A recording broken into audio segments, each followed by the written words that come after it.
കാലമാടന്റെ പെണ്ണ്. രചന നിലാവിന്റെ കൂട്ടുകാരി. അവതരണം സാലിം കരുളായി. എന്താ മോളൊന്നും മിണ്ടാത്തത്?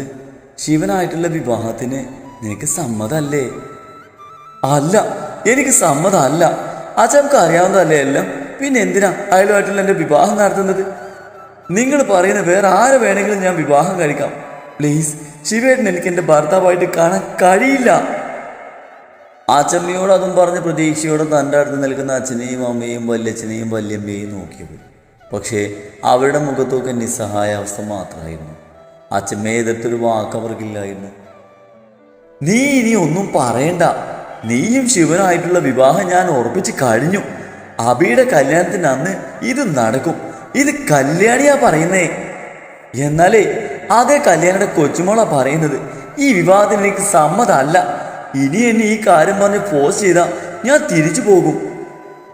ആദ്യമായാണ് അച്ഛമ്മയെ എതിർത്ത് സംസാരിക്കുന്നത്. ഉള്ളിൽ സങ്കടമുണ്ടെങ്കിലും അവൾ ഉറച്ച ശബ്ദത്തോട് പറഞ്ഞു. അതും പറഞ്ഞ് പോണ പോകിൽ ശ്രീ ചുമരിൽ ചാരിയിട്ടിരിക്കുന്ന അച്ഛൻ്റെ ഫോട്ടോയിൽ നോക്കി. പോകുമ്പോൾ കെട്ടിയോട് കൂടി കൊണ്ട് പൊക്കൂടായിരുന്നു. അതും പെറുപെറുത്ത് ചവിട്ടിത്തുള്ളി ശ്രീ റൂമിലേക്ക് പോയി. ദേ, ഇവളാണ് ഈ കഥയിലെ നായിക. പുത്തൻപുരയ്ക്കൽ ദേവനാരായണന്റെയും കല്യാണിയുടെയും ഇളയ മകൻ അഡ്വക്കേറ്റ് ശിവദാസന്റെയും ജാനകിയമ്മയുടെയും മുരളിയും പാട്ടയും നേർച്ചയും വഴിപാടൊക്കെ നടത്തി കുറെ കാലത്തിന് കാത്തിരിപ്പിനു ശേഷം മാറ്റുനോറ്റ് കിട്ടിയ ഏക കൺമണി ശ്രീനന്ദ ശിവദാസൻ. ദേവനാരായണന്റെയും കല്യാണിയുടെയും മൂത്ത മകനാണ് കൃഷ്ണൻ. ഭാര്യ ഇന്ദു.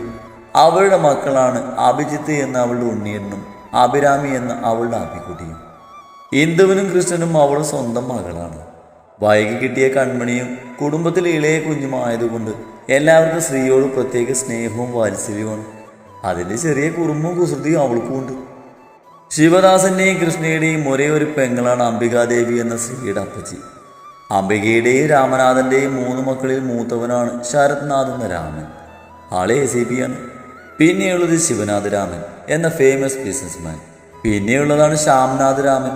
ഒന്നിനും ഒരു താല്പര്യമില്ലാതെ സ്ത്രീയെ പോലെ വായിനോട്ടം ഒരു കലയാക്കിയെടുത്ത് ഭാര്യയായിട്ട് ഊറ്റി ജീവിച്ചു പോകുന്നു. പിന്നെ നമ്മുടെ നായികയെക്കുറിച്ച് പറയുകയാണെങ്കിൽ ആളൊരു സുന്ദരിയും സുശീലയും അസൽ വായി നോക്കിയും കട്ട മമ്മൂട്ടി ഫാനുമാണ്. ആളിപ്പോൾ degree 3rd ഇയറാണ്. നാട്ടിൽ നിന്ന് കുറച്ച് ദൂരെയുള്ള കോളേജിൽ പഠിക്കുന്നത് കൊണ്ട് അവളും കുട്ടിക്കാലം മുതലുള്ള എന്തിനും വാലുപോലെയുള്ള ഫ്രണ്ട് ശീതളും ഒരു ഫ്ലാറ്റ് വാടകയ്ക്കെടുത്ത് അതിലാണ് താമസം. ഇപ്പോഴത്തെ പ്രശ്നം എന്താണെന്ന് വെച്ചാൽ ശ്രീയുടെ മുത്തശ്ശിക്ക് ശിവന്റെയും അവളുടെയും വിവാഹം നടത്തണം.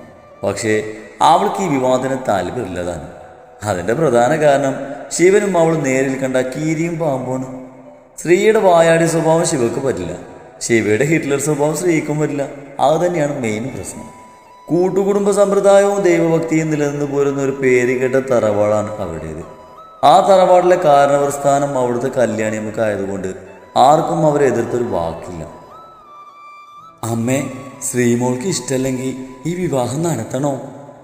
പേടിയോടെ പതിഞ്ഞ ശബ്ദത്തിൽ ഇന്ദു കല്യാണിയമ്മയോട് ചോദിച്ചു. നടത്തണം. ജോത്സ്യര് പറഞ്ഞത് നിങ്ങളും കേട്ടതല്ലേ. ശ്രീയുടെയും ശിവന്റെയും ജാതകവും മാത്രമേ പരസ്പരം ചേരൂ. 4 ദിവസം കഴിഞ്ഞാൽ അബിയുടെയും വിവേകിന്റെയും കല്യാണം. അന്ന് ആ പന്തലിൽ വെച്ച് അവരുടേത് നടക്കും.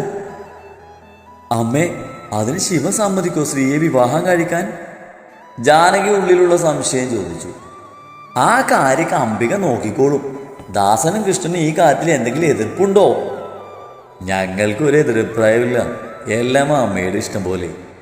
അവർ ചോദിച്ചത് രണ്ടുപേരും അത് പറഞ്ഞതും കല്യാണിയമ്മയുടെ മുഖം തെളിഞ്ഞു.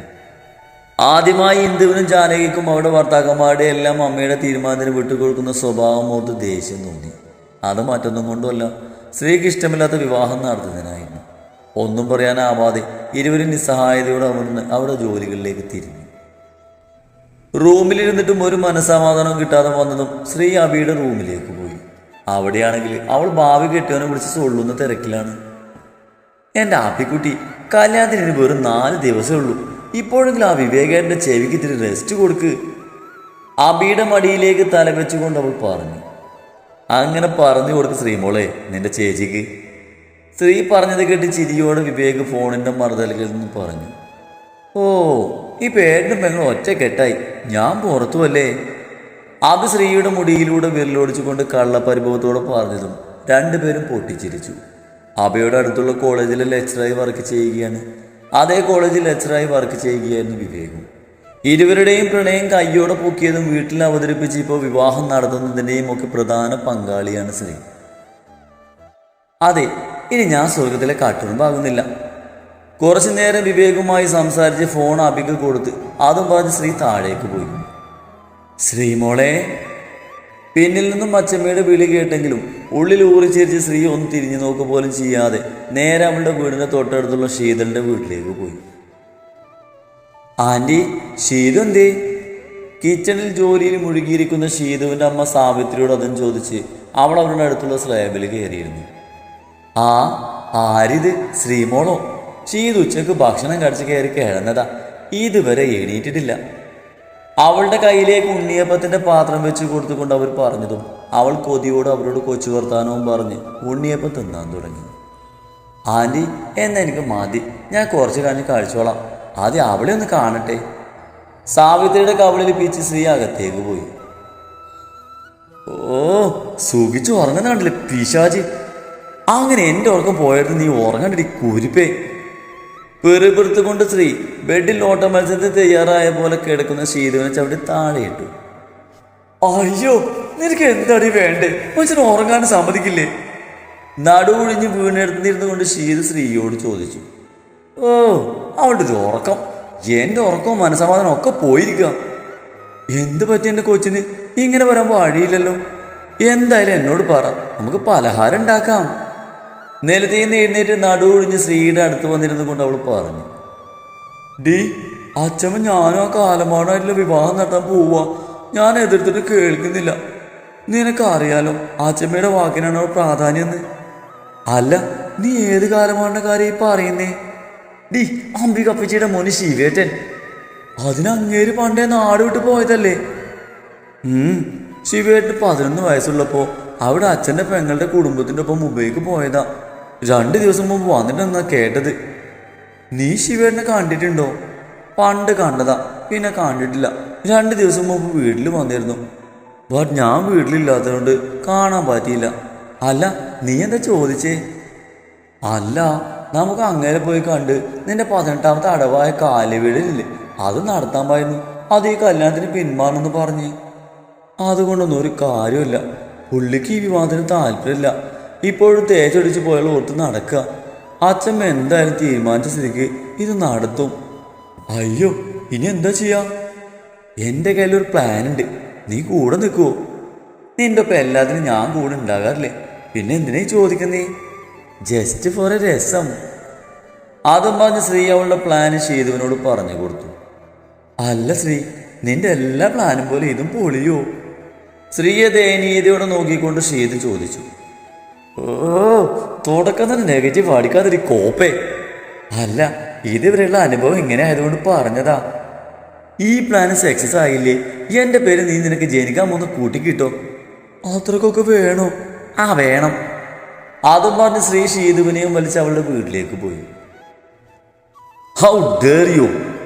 ശിവൻ കലിപ്പിൽ കത്തുന്ന കണ്ണുകളോടെ ശരത്തിന്റെ കോളറിൽ കുത്തിപ്പിടിച്ചുകൊണ്ട് ചോദിച്ചു. മോനെ ശിവ, നീ വീട്ടടാ. ശരത്ത് അവന്റെ കണ്ണിലെ തീക്ഷ്ണത കണ്ട് പേടിയോടെ പറഞ്ഞു.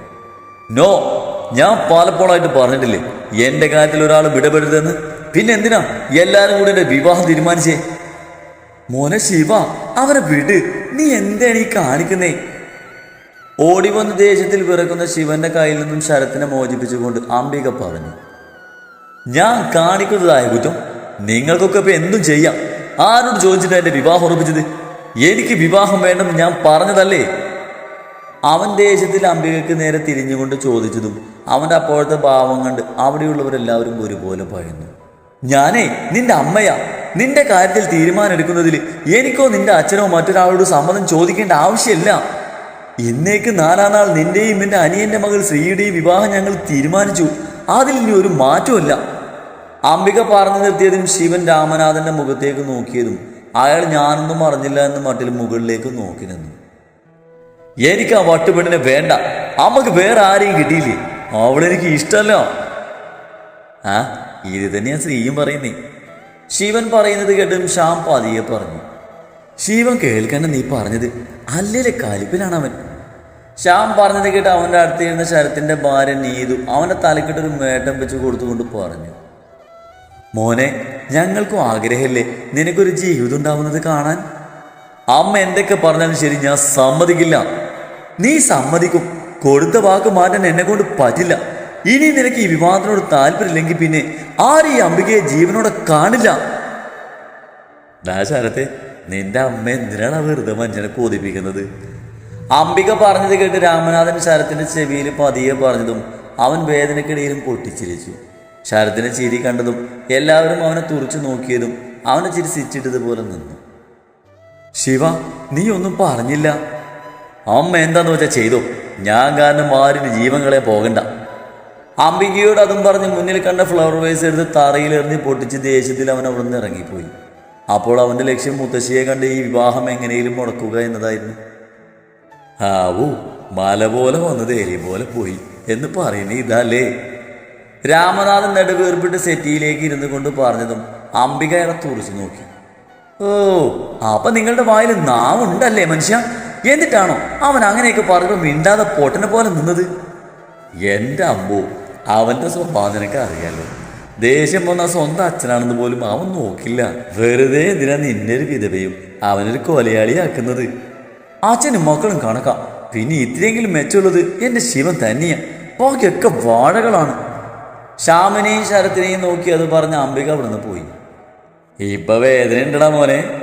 കഴുത്തു പൊഴിഞ്ഞു നിൽക്കുന്ന ശരത്തിനോട് രാമനാഥൻ ചോദിച്ചു. ഇല്ലച്ചാ, നല്ല സുഖമാ. വെറുതെ കൊണ്ടൊരു പറയിപ്പിക്കരുത്. എന്ത് പിടിയാവും പിടിച്ചേ? ഈ കണക്കിന് പോയാ എൻ്റെ കൊച്ചിന് തണ്ടുണ്ടാകില്ല. കഴുത്തു പൊഴിഞ്ഞുകൊണ്ട് ശരത്ത് പറഞ്ഞു. വല്യേണ്ണ വല്ല ഭ്രാന്തുണ്ടോ? ആ ഭ്രാന്തം കയറി വന്നപ്പോഴേക്ക് തന്നെ ഈ കാര്യം എടുത്തിടാൻ ഏട്ടത്തിയുടെയും ഇത്തുമോളുടെയും ഭാഗ്യം. ഏട്ടൻ്റെ ജീവൻ തിരിച്ചു കിട്ടിയല്ലോ. അവനെ അമ്മയുടെ ആത്മഹത്യ ഭീഷണിക്ക് മുന്നിൽ സമ്മതിച്ചു. ഇനി അവളും കൂടി സമ്മതിച്ച സമാധാനായി. ആ കാര്യത്തിലാണ് പ്രശ്നം. ശരത്ത് പറഞ്ഞത് കേട്ട് ശ്യാം പറഞ്ഞു. ശ്രീ, ഇത് വേണോ? എനിക്കൊന്ന് പേടിയാവുന്നു. എൻ്റെ ശീതു, നീ പേടിക്കാതെ. ഞാൻ ദൂരേക്കൊന്നും പോകില്ല. ഇവിടുത്തെ പ്രശ്നങ്ങളൊക്കെ ഒന്ന് ഒതുങ്ങുമ്പോൾ തിരിച്ചു വരില്ലേ ഞാൻ? ട്രോളി ബാഗിലേക്ക് തുണികൾ കുത്തി നിറക്കുന്നതിനിടയിൽ ശ്രീ പറഞ്ഞു. എന്നാൽ ഞാനും വരട്ടെ. എടി പൊട്ടി, ഞാൻ ടൂറ് പോവല്ലോ നിന്നെയും കൊണ്ടുപോകാൻ. പിന്നെ നീ ഇവിടെ വേണം. എന്നാലും ഞാൻ പ്ലാൻ ചെയ്ത പോലെയൊക്കെ നടക്കൂ. അബിയുടെയും ഉണ്ണിയുടെയും അച്ഛൻ്റെയും വല്യച്ഛൻ്റെയും എടിഎം കാർഡ് സേഫാക്കി വെച്ചുകൊണ്ട് ശീതുവിനോട് ശ്രീ പറഞ്ഞു. ഞാൻ പോവാം, നീ വാതിലടച്ച് കിടന്നോ. എത്തിയിട്ട് വിളിക്കണേടി. ആ, ഞാൻ വിളിക്കാം. അതും പറഞ്ഞ് ശ്രീ ഷീതുവിനെ കെട്ടിപ്പിടിച്ച് ഉമ്മ വെച്ച് അവൾ ബാൽക്കണി വഴി താഴേക്ക് ഇറങ്ങി ഷീതുവിന് കൈവീശി കാട്ടി അവിടുന്ന് വേഗത്തിൽ നടന്നു. ഇരുട്ടിൽ എങ്ങോട്ടൊന്നില്ലാതെ അവൾ നടന്നു. ഉറക്കം വന്നടയുന്ന മിഴികൾ വലിച്ചു തുറന്ന് റോഡിലേക്ക് ഇറങ്ങിയതും പെട്ടെന്നാണ് കാറ്റ് പോലെ ഒരു ആഡംബര കാർ പാഞ്ഞു വന്നത്. പെട്ടെന്ന് മുന്നിൽ സ്ത്രീയെ കണ്ടതും അയാൾ ബ്രേക്ക് ഇട്ട് നിർത്തിയതും ബാലൻസ് കിട്ടാതെ അവൾ റോഡിലേക്ക് വീണു. അപ്പോഴേക്കും ആ കാറിൻ്റെ സൈഡ് സീറ്റിൽ നിന്നും ഒരു ചെറുപ്പക്കാരൻ ഇറങ്ങി വന്നിരുന്നു. എവിടെ നോക്കിയാടെ കാലമാടെ വണ്ടി കൊടുക്കുന്നേ? ഇപ്പൊ തന്നെ നിന്റെ പാട്ട വണ്ടി കൊണ്ട് ഇടിപ്പിച്ച് കൊല്ലുമായിരുന്നല്ലേ താൻ? അതും പറഞ്ഞ് ശ്രീ തലയുയർത്തി നോക്കിയതും മുന്നിൽ നിൽക്കുന്ന സുന്ദരനായ ജിം ബോഡിക്കാരനെ കണ്ട് ആദ്യം ഒരാളുടെ ഉള്ളിൽ ഉറങ്ങിക്കിടന്ന കോഴികൾ പൂർവാധിക ശക്തിയോട് അവൾക്ക് ചുറ്റും വട്ടിട്ട് പറക്കാൻ തുടങ്ങി. കാപ്പിക്കളർ ക്രിസ്റ്റൽ കണ്ണുകളും നെറ്റിയിലേക്ക് വീണെടുക്കുന്ന നീളൻ മുടിയും വെളുത്ത മുഖത്ത് കട്ടി വീശയും കുറ്റിത്താടിയും. അരെ വാ! ശ്രീ വീണെടുത്തും അവനെ വായി നോക്കിയിരുന്നു. ചാടിച്ചാവാൻ ഈ വണ്ടി മാത്രമേ കണ്ടോളൂ. പന്ന മോളെ, നിന്റെ മുഖത്തെന്താ കണ്ടില്ലേ? എന്നിട്ട് മാറി. അയ്യേ, കാണാനുള്ള ലുക്ക് മാത്രമേ ഉള്ളൂ. ഇവൻ വാ തുറന്ന് നമ്മളെക്കാൾ താഴെയാ. ഡോ ഡോ ഡോ, താൻ കുറെ നേരം ഈ കിടന്ന് ഇംഗ്ലീഷിലും മലയാളത്തിലുള്ള ഓരോന്ന് പറയുന്നു. ഈ പറഞ്ഞ കാണാൻ തൻ്റെ മുഖത്തില്ലേ? റോഡിലൂടെ നടന്നു പോയ എന്നെ വണ്ടി പിടിച്ച് കൊല്ലാൻ നോക്കിയെന്ന് പോരാ. ചീ, നിർത്തടി. നീ അല്ലടി എൻ്റെ വണ്ടിയുടെ മുന്നിൽ ചാടിയത്. എന്നിട്ട് ആദ്യ പ്രസംഗം നടത്തുന്നോ? അത് പിന്നെ. അവൾ വീണെടുത്തുനിന്ന് വേഗം എടുത്ത് എഴുന്നേറ്റ് എന്ത് പറയണമെന്ന് അറിയാതെ നിന്നു. ഇപ്പൊ നിന്റെ നാവ് എന്തേടി? ആരെങ്കിലും കൊണ്ടുപോയോ? ഡോ, ആഹാ, പെട്ടിയും കിടക്കായിട്ട് ഒളിച്ചു കൊടുക്കുകയാണല്ലേ. എന്താ നിന്റെ പേര്? ആ ചെറുപ്പക്കാരൻ സ്ത്രീയെ അടിമുടി വീക്ഷിച്ചുകൊണ്ട് ചോദിച്ചു. പറയാൻ സൗകര്യമില്ല. സ്ത്രീ പുച്ഛം വാരി വിതറിക്കൊണ്ട് പറഞ്ഞു. എന്നാ ഞാൻ പോലീസിനെ വിളിക്കാം. എൻ്റെ ദൈവമേ, പെട്ടല്ലോ. അയ്യോ, ചാദിക്കല്ലേ, ഞാൻ പോക്കോളാം. പോവാൻ വരട്ടെ, ആദ്യം പേര് പറ. ശ്രീ ആല തങ്കമണി. ശ്രീ ഒന്ന് പരുങ്ങിക്കൊണ്ട് പറഞ്ഞു. തങ്കമണിയോ? ശ്രീയുടെ മുന്നിൽ നിൽക്കുന്ന ആൾ വിശ്വാസം വരാതെ അവളോട് ചോദിച്ചതും അവൾ ആദ്യം രീതിയിൽ താലിയാട്ടി. എന്താണ് അവിടെ പ്രശ്നം? ആദ്യം ചോദിച്ച ആ കാറിന്റെ പെൻസീറ്റിൽ നിന്നും ഒരാൾ ഇറങ്ങി വന്നു. കാറിൽ നിന്നും തൻ്റെ നേരെ വരുന്ന ആളെ കണ്ടതും ശ്രീ ഞെട്ടി. എൻ്റെ ശിവനെ, ഇതിന് ഭേദം നിനക്ക് എന്നെ മേപ്പോട്ട് എടുക്കായിരുന്നില്ലേ? മുന്നിൽ നിൽക്കുന്ന ആൾക്ക് നേരെ അവൾ പല്ലിളിച്ച് കാട്ടി എന്ത് ചെയ്യണമെന്ന് അറിയാതെ നിന്നു.